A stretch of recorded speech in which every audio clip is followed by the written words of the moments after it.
lain kieu karasananya boga pamajikan kehidupan diatur-atur kudu jadi mitoha lieur geus puguh kuring teh pangala teh sakieu diusi keneh wae kudu sakumaha pangalaku ring eta mitoha siga bade rek edan sugan mitoha teh nya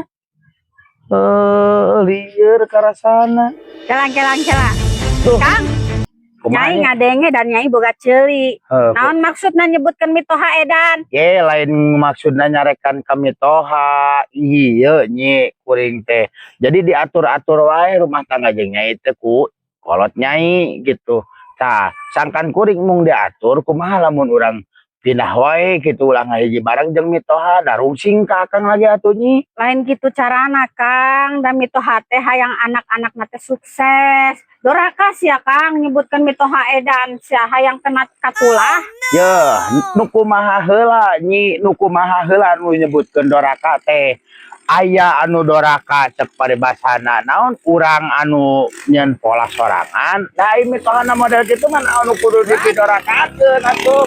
Sok Nyai bayangkeun urang cacakan urang usaha di bangsa ukur tani umitoha majarkeun teh cenah penghasilanna leutik geus kudu kumaha atuh Nyi gitu sok nu kitu nu disebut doraka da lain meureunna Nyi Ngan teu kudu kumaha Kang kuduna urang teh sing berubah bersyukur da mitoha Nyai teh kur hiji-hijina Akang rek tega ninggalkeun mitoha sedangkeun Nyai nu usaha ieu teh ayeuna kajenting usaha tani penting mah kita bersyukur Kang. Ya heueuh lamun urang sorangan mah pribadi tapi kan mitoha mah lain kolot Nyai mah panan ngomongna oge lamun cenah ge lamun teu bisa ngarobah nasib geus wae cenah oge naon hubungan maneh teh cenah oge cenah bubar sok Nyai arek jeung kuring bubaran lamun ku kolot Nyai dikitukeun nya eta mah lamun geus 10 tahun rumah tangga eueuh kebuktian enggak ada ndak ada kemesatan. Da eta mah Nyi simbol siloka geus moal balik didapatkeun oge Nyi jeung Nyai. Gesan kan.